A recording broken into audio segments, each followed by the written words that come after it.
Hey everybody, how you doing?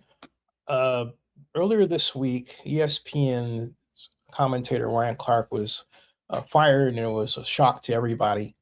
And it's now part of the national conversation. So we're here.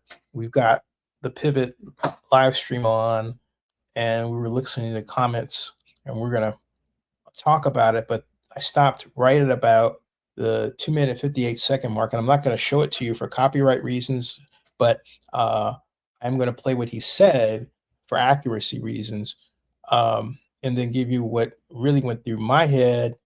And my mom is here, and she will want her to chime in with her thoughts too, because she really liked Warren Clark and what he had to say on the show.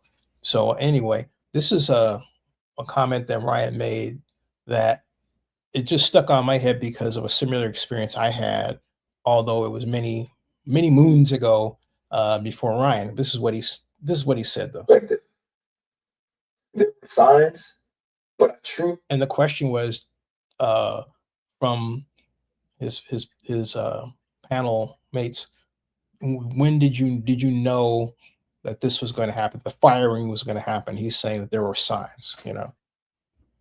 thought for the first time in my life, I worked so hard at something. I was so good at something. Everybody acknowledged that I was, that they couldn't fire me, that they wouldn't fire me. Right, and that part That a right there, company folks. who's going to have the Super Bowl this year, who Yeah. truly wants to put their best foot forward to the entire world, and have the best people talking about football, wouldn't fire in my.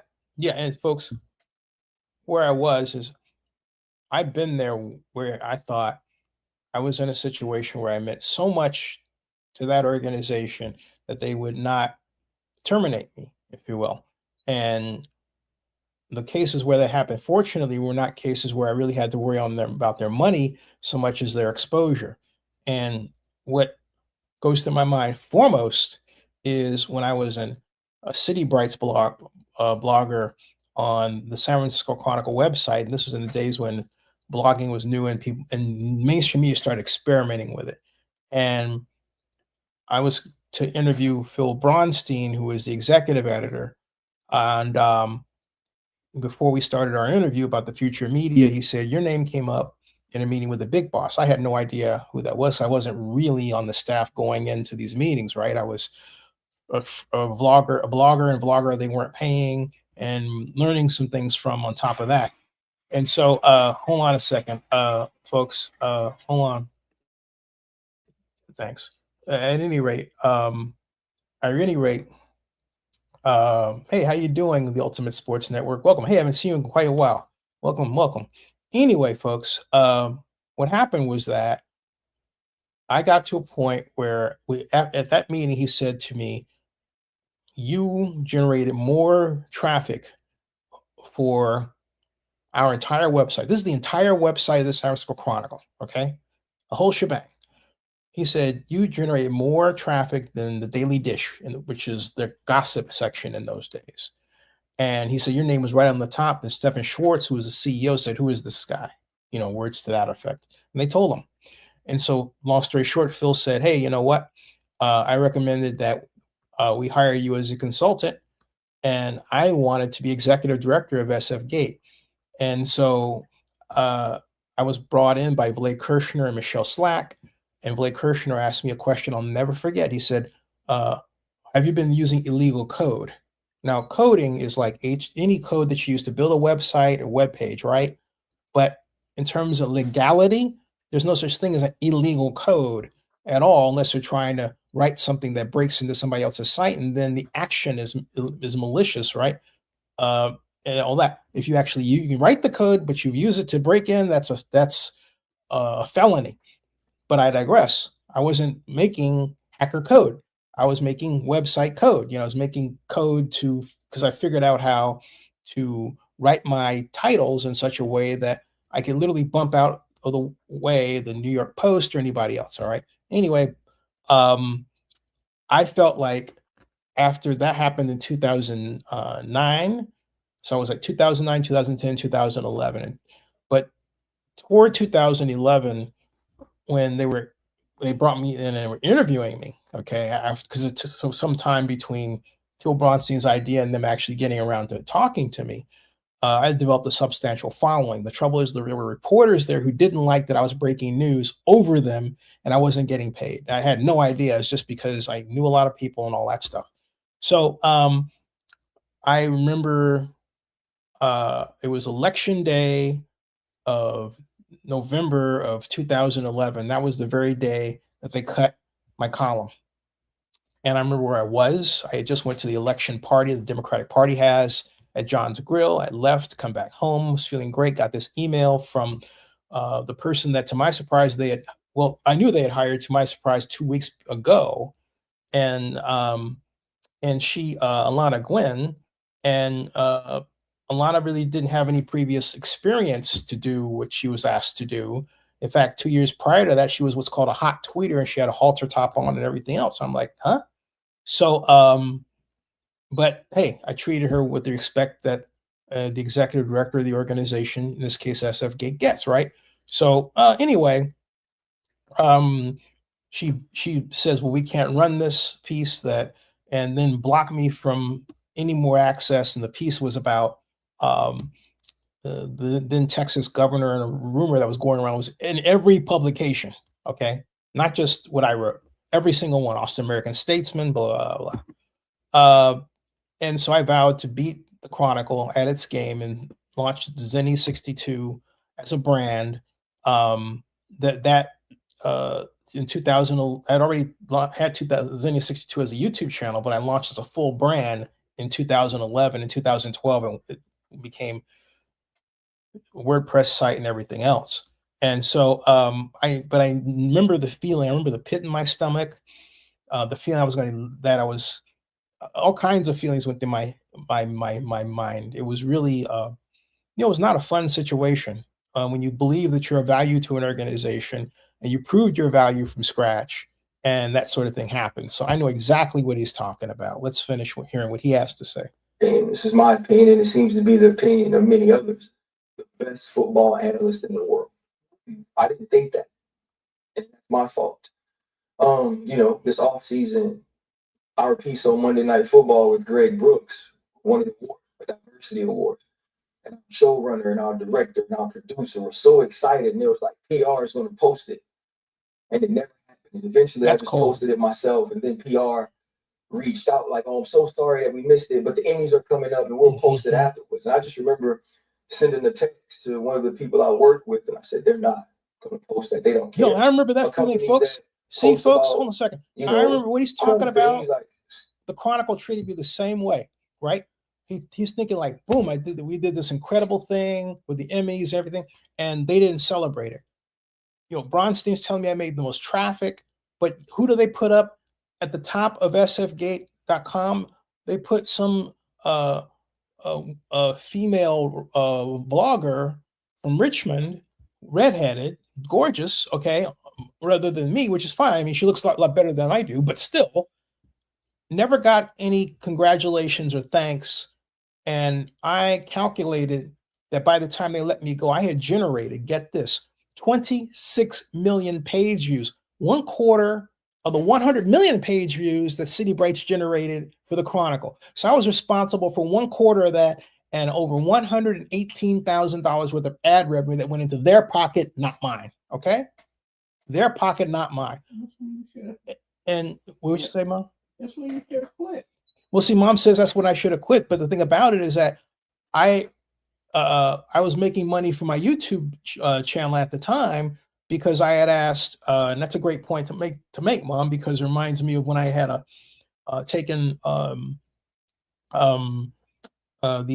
op-ed page editor and the guy who runs ran the process by which the City Brights blog came about, John. Who's anyway, it'll come, his last name will pop up in my head when I'm not thinking about him. But at any rate, I took him to dinner at Oliveto, which is now called Aces in Oakland, to say thanks. And he says, by the way, we can't pay you. I was also the only Black person writing. And because the way it started was there was nothing but white dudes, few white women. And I said to Richard Lieberman, who he and I go back to high school, actually junior high school at Bret Hart, and I think I check on Richard. Anyway, I said, God, there's no one black. And he goes, well, you should talk to John. John's last name is just flying out of my head. But at any rate, you should talk to John about it. So that's how the whole dinner came. And dinner, John, I called John at first, and John said, I said, John, there's no one black. And he goes, well, do you want to do it? And I said, yeah. And so that's how it started. And he knew me from when I was working on the Super Bowl, trying to bring Super Bowl to Oakland. He was op-ed page editor then. At any rate, what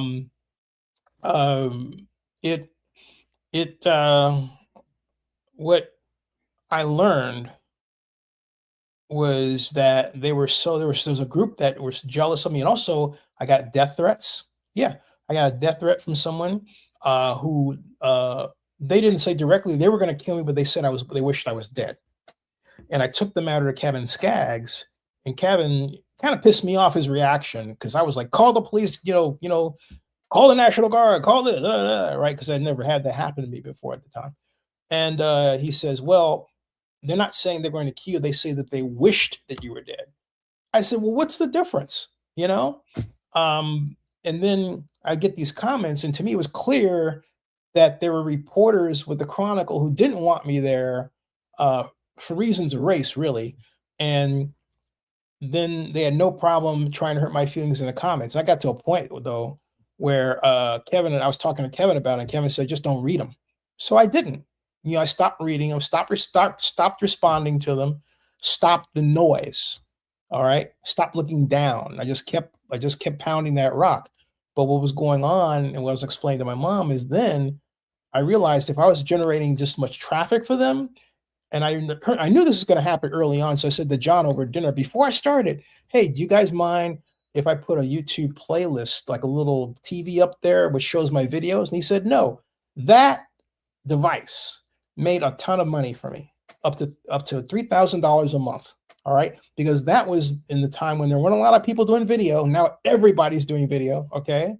There weren't a lot of people featuring vloggers. All right. And then there was me, who actually really designed my little seat there because they didn't know how to code it. I did. And I created that situation. All right. So that's how I made my money. So when I lost that platform, yeah, I also lost the income too. All right. Because I had to thought, well, God, how do I match that? All right. And, that was an unfortunate thing to have happen. And it did happen. And again, just like Ryan, I didn't see it coming. All right. And I didn't see it coming. The Ultimate says, I subscribe to Ryan Clark's The Pivot because of what ESPN did. Can you explain that? You mean, are you happy that ESPN did that? I want to hear your ultimate thing. Okay. But at any rate, maybe you can write that and explain it. And he says, he always good to have the platform and a job just in case. Oh, so you subscribe to the Pivot to support him. I get you. Just like you're supporting me, you subscribe here.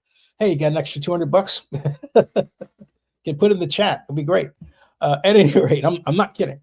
But at any rate, let's continue with what Ryan is saying here. LMBs and posts about the family feuds and all of these things, didn't care about an actual segment on our show about a young man like Greg. Didn't care about that enough because of me to use it. Was that ever addressed? No. Family Feud. NFL Live Family I remember Feud, that. a show that I've been a part of. Yep. That I won a sports Emmy for being a part of. That's won 2 Emmys in a row. Yep. Because of the core of Laura Rutledge, Marcus Spears, Dan Orlovsky, Nina Kimes, and Ryan Clark. Yep. You go do Family Feud, and Marcus and I aren't there, but Marcus was at it. And when I reached out to the people who were involved, they said, one said, we never asked for you. Another said, that's cold. These 2 people were already on Pat's show, and that's why you and Marcus weren't on. But Marcus was asked, how was it? So there were just signs throughout the season, like even now. If you look at everything for the Super Bowl year, I'm not on any of that. A guy supposed to be a part of Monday Night Football, a man that's supposed to be a part of NFL Live, a man that's a huge part of First Take. was a part of building Get Up. So to me, hey, hold on a second. Hey, thanks for the $2. You can put two. You can put $2, two more zeros behind that. Be fantastic. But I appreciate coffee money too. Always showing support. What is next to Coliseum? I'll talk about that right later. But I'm gonna get this out of the way. But hey, thank you for the like I said, $2. But anybody who's got 20 or 200, cha-ching, thank you.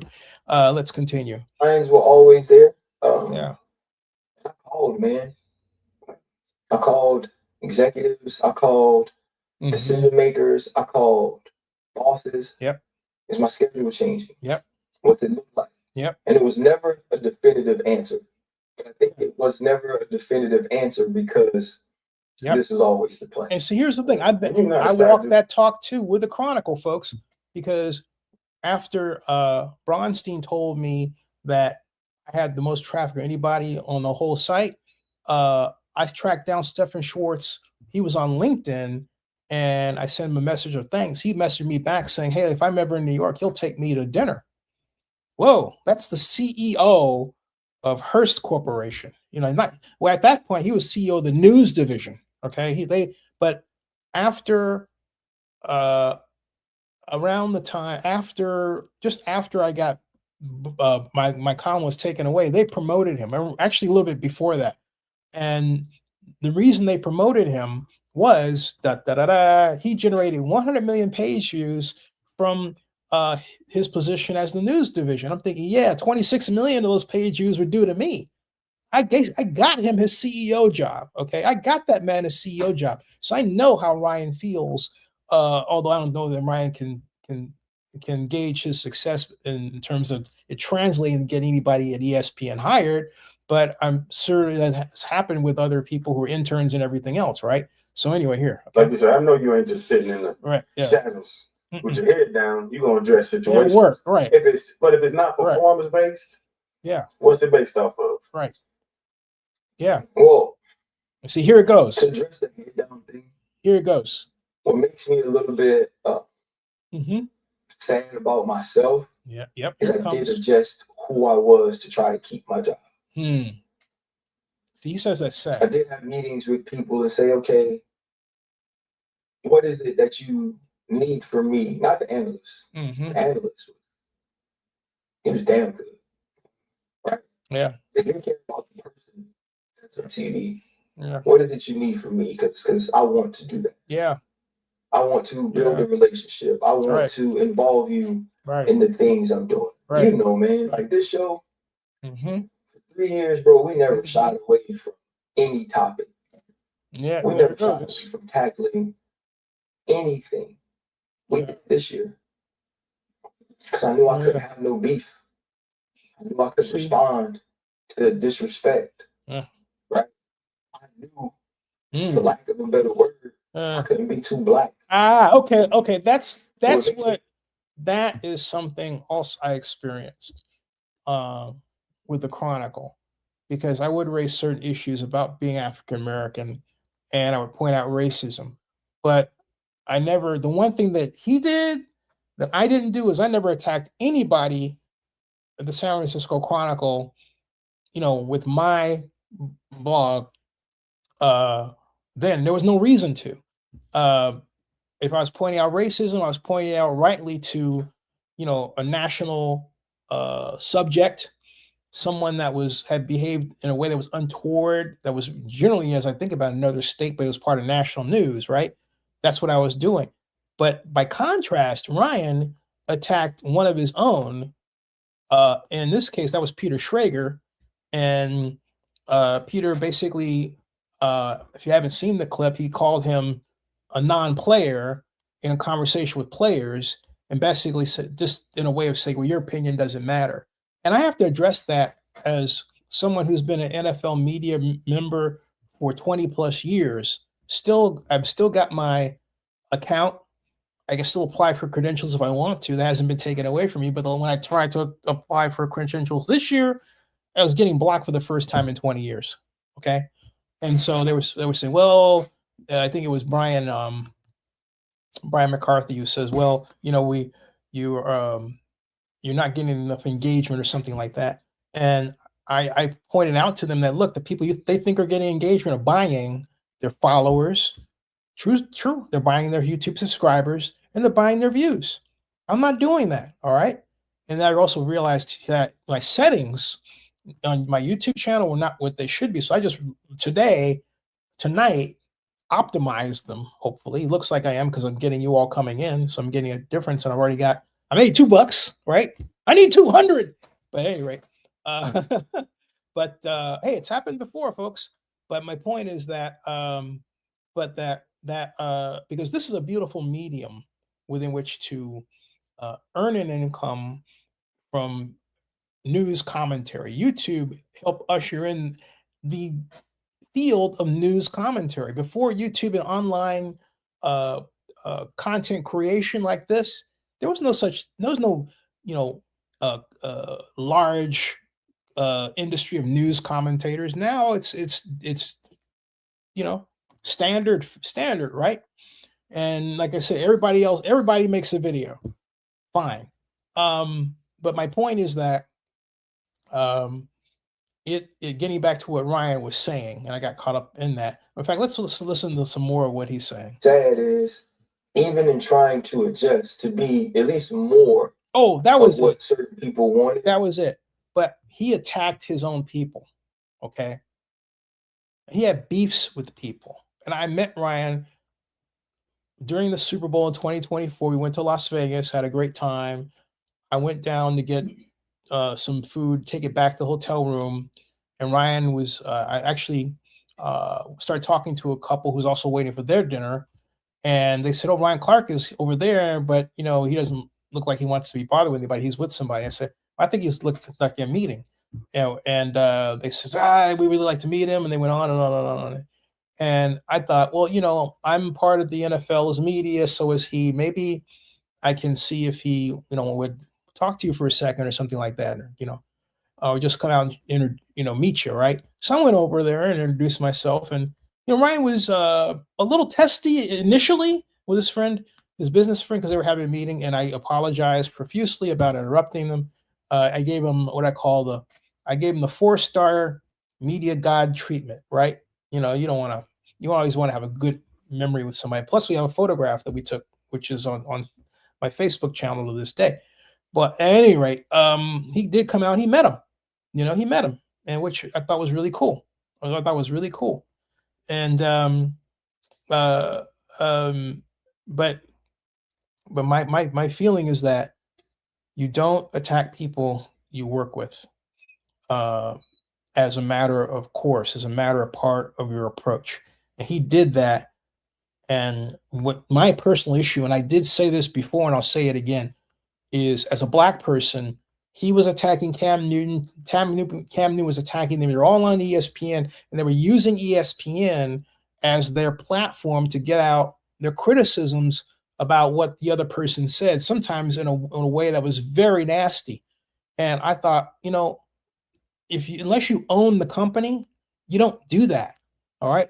Make sure you're doing it in a way that you have a Delaware C Corp, you're enriching your stock, you got investors who want to purchase your stock, all this other stuff. Okay. Make sure you've got all that there. Otherwise, it's not going to work for you, and it's going to be taken away from you. And that's precisely what happened to Ryan. All right. It happened to Ryan. It happened to Cam. And Charles Davis is a different story. I have a video I'm going to put up with Charles. I interviewed. No one's seen it before because it's part of a bigger video, right? But Charles is the best NFL draft analyst there is. He's the best color guy for the NFL. He can do play-by-play for the NFL. That is one smart brother. And they had no business cutting him in that way. He's not going to lose a CBS job. CBS loves Charles Davis. But for the way ESPN just inherited Charles Davis from the NFL Network, and they gave him no time to do anything, and they cut him. Okay, well, that's some garbage. Now maybe they're going to bring him back, but that's some garbage stuff. Here's more Ryan right here. He still fired me, and so I think that is difficult. I think it's about some of who I am. It's about certain executives not connecting to that, not supporting that. Yep. Not wanting to champion that, not wanting to give that the vast platform that is ESPN. Right. And I think they utilized it to make an example of me. But I see you. That's some hard stuff. Figure out what you can do. Yeah. Yeah, I got some heads up. I mean, somewhere ago, Stephen A. sat with me, took me to lunch in Los Angeles. He told me, he said, there's a particular executive that doesn't like you. No, I've been hearing this for years. Right? It got to me so many times. Cool. And so having that dinner or that lunch with Stephen A. was just confirmation of it. He's like, you need to go set a meeting. But so many times when I heard about this particular person, it was he doesn't like you or he's said this negatively. So I heard it a ton of times. And I got a call this off season from someone within the building. And, they said the way I stand up for our community is commendable. Right? That they respected that in my position, I had a passion for that. But they also said that it created enemies for me at the executive level. It created opposition. And that there were people within that building that were going to stand on the table for me. And it was such a shock because I thought to myself, an important year in ESPN football, you got to stand on the table for me? Like for me. Like there's somebody that needs to be convinced that our NFL coverage is elevated when I'm on TV. Like there's a person that knows football.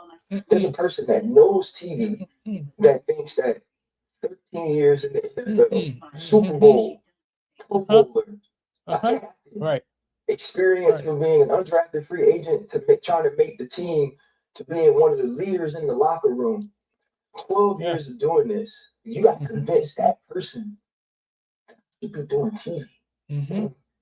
And, what I learned was it wasn't about who I was in front of the camera as it pertained to football.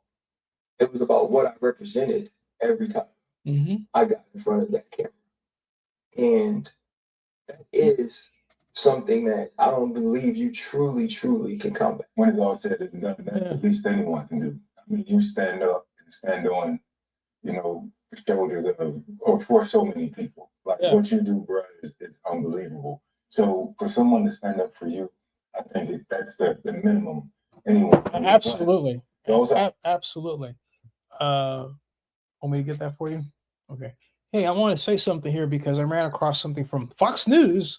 What I'm about to read is no surprise, right? It reads, in fact, the question is who wrote this, okay? First of all, the person that wrote this is Barbie Burke. Oh, I've heard from Outkick, no wonder. And his headline is, Ryan Clark made it too difficult for ESPN to justify keeping him after years of controversy. Clark earned around $2 million per year, but sources say his appearances caused a slight ratings dip on NFL Live. You have to prove that to me. I really don't believe that. Okay. I think that's a total lie. Okay. A total lie. I don't know where that's coming from. Well, what's coming from Bobby Burke. All right. Prove it. Just because somebody said it. That's what I don't like about today, because people will say, well, I had this person say this, and they say, well, as a journalist, you get a quote, right? But this is the age of data. All right. You got data for everything.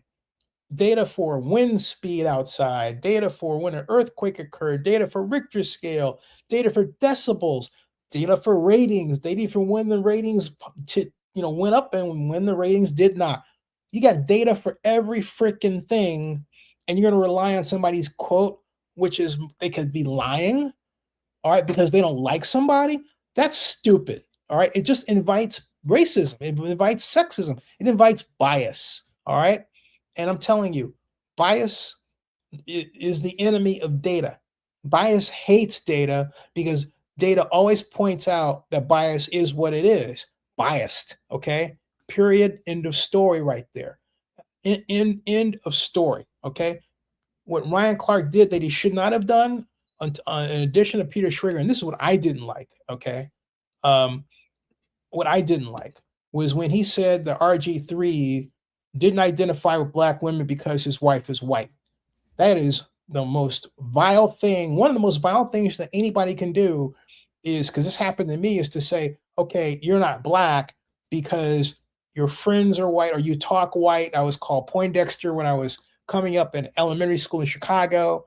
There's a lot that has not been appropriately talked about black America and anti-intellectualism in American life. And anti-intellectualism is putting people down who know things. All right. Oh, how come if you know all this stuff, how come you're not rich or anything else? Well, because the society has spent so much time banging down anybody who's black by offering pejoratives that it has until the last 30 years created that environment. But what happened 30 years ago was the advent of what I call the black guy that you like so much in high school, you elected that black guy president or that black girl homecoming queen, and those people went on to start their own companies, get high promotions in companies, and then eventually become CEO in some cases. And that's even happening with the Fortune 500 companies now, okay? Fundamental change in American society where it's okay for us to be ourselves. And if you listen to how we talk now on more often than not on television, you can't tell what color the person is anymore. That stuff that idea that they sounded black is out of the window and down the street and way down the pipe of our history in America. Never to be seen again. Okay. And so now it's beautiful to have a society that way. It really is. So when this person from Fox writes all this stuff, I'm thinking, what is he talking about? Who is this guy? Okay. But what he says that he claims Colin Cowherd explains why he stuck to sports as ESPN became rudderless during the Trump presidency. And then Berg says the reasons to cut him were they made $2 million and all the comments about RG3 and all that sort of thing. Then he says reasons to keep him. There weren't any. There were. Okay. And he says ESPN did not make more money because Ryan Clark was on television. Prove it, because I'll bet you they did. He said he wasn't boosting viewership. Prove it. Because I know a bunch of people. My mom knows who Ryan Clark is. Right, Mom? And so is aware of Ryan Clark says and wants to hear him talk. Okay. So that's vision. That's eyeballs that become ratings that become money. So don't tell me that. I don't believe it. This is garbage. All right. He said, this isn't Ryan Clark specific phenomenon. Very few people in sports media provide a quantifiable net positive. Well, actually, that's not true either. So, but then he says Pat McAfee does. Yeah, otherwise Pat wouldn't have gotten what he gets paid. Then he says Michael Wilbon and Torrin Kornheiser do. They do. Colin Cowherd does. Stephen A. Smith does. And he says, now he says a star is faded and all that sort of thing. But I still think a star is high. All right. Cam Newton does. Look at what he didn't mention Shannon Sharp either here. Okay. He's got an issue with anyone black who talks about, hey, the black side of a problem. Shannon Sharp pulled out $120 million from Sirius. All right. For his podcast. So don't tell me these folks don't move the median needle. They do move the median needle. And you can bet Ryan Clark is going to be one of those people who moves the median needle at a time when you have, you says the star fading for this person and that person, but here we have Ryan Clark ready to bust out. All right. And and I know that Ryan Clark is going to bust out. You know it. There's a hunger to hear his point of view. But you know what? He better start his own corporation, own the company, and have somebody buy into it so he doesn't get, hoodwinked and horsewoggled like he did this time. So he has some value that he's built and he can hold on to. All right. Back to what Ryan has to say. I want to put this to bed because a lot of people have been having their takes about Stephen A. You mentioned Stephen A. Is there anything Stephen A. could have done to make this go away? No.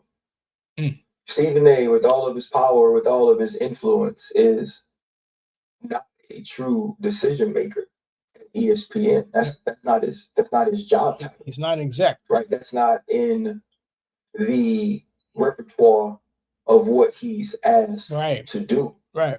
And we get it so many times, right? And I get it all the time. Yep. Why do you ride for him so much? Like, why don't you come for him when he says these things? And I said it in the show. I call him. I text him. I tell him I think he's doing too much.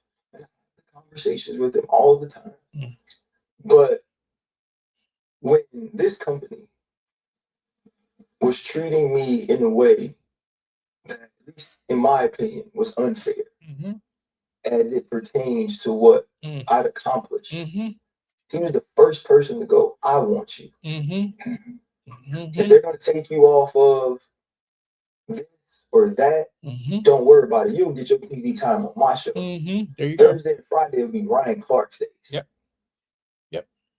There you go. That will never be forgotten by me. I will be forever grateful for that. That in a space that I was sort of being told, at least being who you are, is going to make you lose certain things because you aren't these people that we covet, these people that we're comfortable with, these people that we take pictures with and put our arms around and show the world that we support them. Right. I'll do that for you. Right. And the loyalty he's shown me, the love he's shown me, true and pain in his voice when he called me around 4 o'clock Central Time on Monday, I will never forget that. Forever. You talking about 4 Central on Monday? Yeah. What happened on Monday? Because you got 5 big shifts.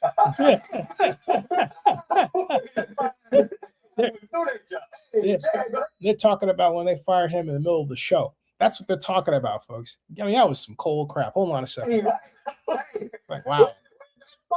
Hey, Smokey was trying to build club houses. You know what I'm saying? He was still in boxing. Oh, man. Hey, my box disappeared. Yeah. You know what I mean?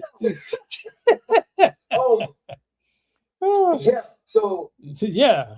Let me put this to bed. Okay. I wasn't laid off. I was fired. Yeah. Right? Wow. They're using layoffs as a cover and a camouflage for what they already intend. And I'm glad that he said that because I said he was laid off. And laid off means, hey, look, we got you on ice over here. We're going to bring you back. In other words, they have no intention of bringing him back. The way they treated him was cold. The way they treated him, arguably, could be grounds for lawsuit because of the circumstances around it. All right. Well, look, the bottom line, you say, what are you talking about the lawsuit? Look, I'll tell you something. You know, you can sue a ham sandwich. All right. So yeah, I wouldn't put it out of the realm of possibility that he would file a lawsuit for damages, even emotional damages, the way they treated him. You know, they raked him over the coals and did all this crap to him. Hey, so don't rule out a lawsuit, folks. Hold on a second. I'm doing, but there was no cause for it, right? So because there was no cause for it, you couldn't just fire me. So you had to wait to the layoff so you could camouflage it and veil it, right? If I was laid off like everybody else, I came out on Tuesday. Mine came out on Friday. I get the call. I get a text from our showrunner that tells me to call my boss. I call my boss. That's so wussy. Tells me that's wussy. That's wussy. Said this is a very awkward call. This is a hard call. I can hear how hard it was for him. And if anybody was going to call me that was anywhere on the executive level, whether low or high, he's the person I want to. The way he's fought for me and rode for me. And he said, our friends, jokingly, at Outkick had the story and we're going to leak it. Let me tell you why I know I was fired. Because during the season, after some of the Kyron Lacey news broke, there were people on our network along with me that said something about it. Both of those people apologized, as did I. I didn't want to. I was told I could come to work if I didn't. And I said, well, I can't come to work tomorrow because I don't believe I did anything wrong. So conversations happened and we got to that point. And Outkick wrote an article about all the people that apologized. 2 very prominent faces at ESPN, and they praised them for who they were, how they brought this thing back around, and they bashed me, talked about how negative I was, and spoke about me in such a nasty way. And I sent the email at that time to Burt Magnus and Dave Roberts, who were working. So we were on an email talking about how we were going to handle it. And I was very pointed in saying, you have to watch who you listen to about me. There's certain people who want to paint me as a certain thing, certain people who want to devalue my voice, certain people who, no matter what I do, with all the great I've done, they never mention that. But in this case, there are 3 people who are very important to this network, who all did the same thing, who all responded in the same way, and only one of us was vilified, and only one of us was a black man. And so, how poignant, how purposeful is it to make sure that that's the exact same publication that gets the story that I'm going to be fired? Because you know what they're going to do? They're going to praise ESPN. They're going to pump ESPN up for getting rid of the person who stands up for the community. And they're going to say that these are all the reasons why I didn't belong on TV in the first place. So let's garner as much positive publicity as we can early before all of these people that you've seen come out on my behalf and say I was the best in the world at the job and I deserve better. One, I didn't deserve to be laid off or fired. It ain't about money. And 2, I didn't deserve to be handled that way. So let's get ahead of it. And then get ahead of it by leaking it to someone who they know hated. Yeah, that's right. I would say, and you know who I think did it? That thought out? And you know who I think is? I think it's this dude, Bobby Burke, who just wrote this crap. That's what you did, Bobby. You wrote this crap about Ryan Clark, okay? You wrote crap about him that you would never say to his face. I have a rule. Don't write anything about a person that you would never say to their face if you confronted them, okay? But that's what you did, Bobby Burke. That's cowardly stuff. And by the way, okay, you're writing, all right, not for ESPN, you're writing for Fox Sports, okay? This is him, Bobby Burke, all right, covering politics, culture, and media, and all this for Outkick. He's in Michigan, okay? All right? This guy, all right? So my point is, what he did, what Bobby Burke was, crappy stuff, man. And I'd say that straight up to you if I had you before me. That was great. That was straight up wrong. All right? Okay? I'm not saying that you were right about, look, I was right about the whole matter of attacking your friends, attacking people that you work with, okay? Those are things you handle in the back room. I'm not questioning that. But I am questioning, okay, the idea that he brought nothing to the table, that he didn't improve the ratings. You didn't show that. Okay. You didn't show that at all. All right. At all. And so you didn't, that was your idea. All right. That was your idea. And you didn't prove anything. Okay. Anything. All right. Okay. Anything. All right. Anything. Okay. All right. So he says that, all right. And so,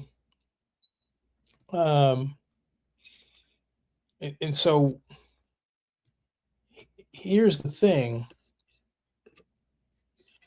about that chart going around talking about NFL live viewership, okay, through the years.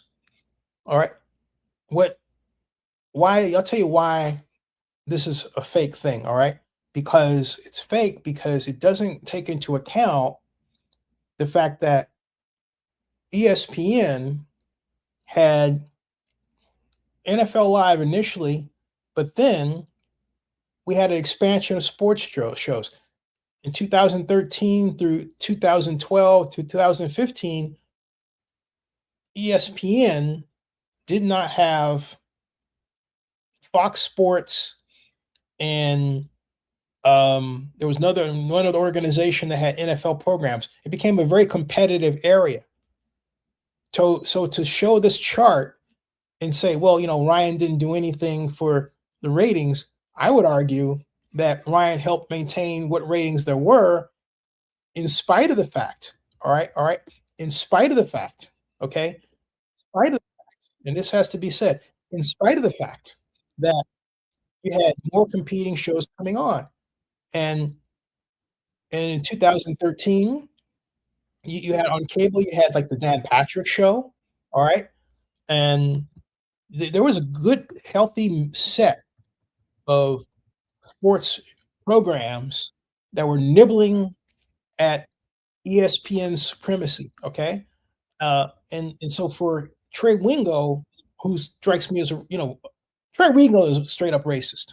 All right, I'll say that he and I have uh, butted heads on Twitter before. He is not a good dude. All right, I'm saying this right now. You have some people in sports who are men who um, have these issues with people who are black who talk about black issues. All right, and I say it just like that because not all the people who have that are all white. Right? All right. Okay. I'm not one who uh, focuses entirely on black issues in the way that Ryan Clark is. I have disagreements with the way he does it, but there is a black point of view. And how the hell can you have an NFL? You're an NFL commentator. NFL 70% black, and yet you don't want to hear a black point of view. That's psychotic. All right. I don't care what anybody tells you. That is just psycho world. All right. It just is. If you can't, right? If you can't handle that somebody grew up differently than you, or has a different point of view, see a psychiatrist because it's sick. It is sick to carry that stuff in society. You're just this side of grabbing a machine gun and doing something terrible to people. Okay, I'm saying that because if you have had who else, who knows what else, under the right circumstances, like maybe you got too much drink in you or something. I'm serious. Get yourself get the help. All right, because you're not good to society at all. And it's a society that is becoming increasingly diverse and complex. And in the middle of all this, you want to do what you do. I mean, it's a complicated situation. Like, for example, I have a number of friends who are LGBTQ, but I will tell you, I do not agree with the men who have sex changes for women playing in women's sports. I don't think it's fair. All right, that's just a real logical issue I have. I understand. I side with Sophie Cunningham and others. I think that there should be another division for people who have had sex changes, so you can more fairly evaluate their sports performance rather than comparing them with the women or anything else. Now, a woman can increase her strength by 44% with no visible increase in muscle size. The point is that the woman athlete is truly different from the man. And therefore, you have a situation where the trans athlete is different from both. So why not have another division for trans athletes? I bet that in 30 years' time, it'll become very, very powerful, if not a shorter time horizon than that. Okay, let's say 10. Okay, why not? Good performance is good performance is good performance is great performance is great performance is awesome performance. People want to see the best perform at their level, but they want to know that the playing field is appropriately designed. All right, and that's so. There you go. Okay, so there you go. Let's hear some more Ryan before we close out. Just ask you if we could all, as a crew, come on first take in August. That don't make no sense. When I saw it and how they did it, and how outspoken you are about the community, and how like you talk, some people don't agree with your stances and don't like that you were that open on their platform. Right. To me, it seemed like it was almost like buck breaking.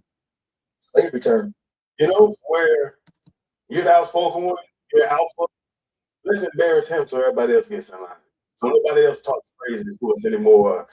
Go through emails or whatever. Like, no, let's teach him a lesson. Let's embarrass him on national TV so that they all line up. And see, here's the issue that I have. All right.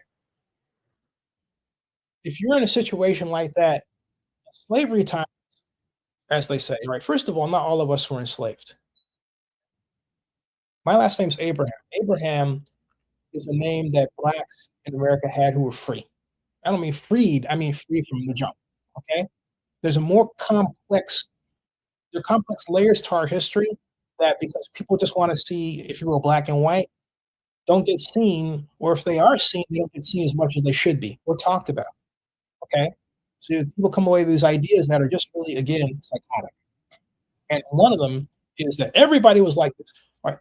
The point that I'm making is that during that time, you had those of us going up to Massachusetts, starting their own businesses in such areas as podiatry or uh, uh, writing or anything else. Okay, who were black, free from start to finish, free. Okay, and so and the exact number of them, I think this should be evaluated in a society where the truth is easier to come out than it was in the past. All right. So the point I'm making is that today you can start your own company. Ryan can start his own company. LeBron has started his own company. Well, look, but we as African Americans have to stop doing this individual thing where somebody starts a company. We all have to team up. We don't do enough teaming up. All right. Where athletes can get together and form a production company for Ryan, and you have someone who's got enough money to to buy a sports team, or two or three who's black. There's a brother in Africa who's a multi-billionaire. All right, go and call him. Call each other. Those of us who have the money, and say, "What? I'd love for you to invest in what I'm doing. Here's my pitch. Here's my calculations. Here's how to make. Take a shot. Don't assume that they don't have money because they're black. There's a lot of that goes around. We have to stop that. We have to believe in ourselves. We have to believe in each other, and move forward. It's not a segregationist thing. Everybody does it. You have law firms that have Italian names, Jewish names, English names, all right, all around in the industrialized world. Okay? There's no reason it can't be black. I remember in 2015, I was at Jack Del Rio's, and just by happenstance, African American reporters were clubbed together, and a young man said, "Oh, this is wrong," and I didn't know what he was saying. I said, "What do you mean?" He goes, "This," and I said, "What?" And then he said, "This." And I looked, and I thought, "Oh," I said, I said, "Young man, don't ever let that come out of your mouth, because it puts you down and me down. We are the best we can be, and we're going to get better and better and better." Right? You understood what I was coming from. You didn't get angry. I wasn't mad at him. I was mad at the idea that we were being devalued, and so together, commiserating over photographs about Jack Del Rio and everything. Makes no sense whatsoever. We have to get that out of our head if we're going to survive and thrive for our families. Like, that's where I'm at right now. So, hey, look, you see this, you like it, put a little money into it, folks. It's appreciated, more than appreciated. Okay, that's it for me. The rest of the Ryan Clark program is on. It goes for 49 minutes. Please leave your comments below and your thoughts, and please subscribe to Zennie62 on YouTube. I need more new subscribers. I've opened this up so that the algorithm hopefully treats me better. So far, so good. Because we need to make some money. All right. See you all later, folks. Thank you.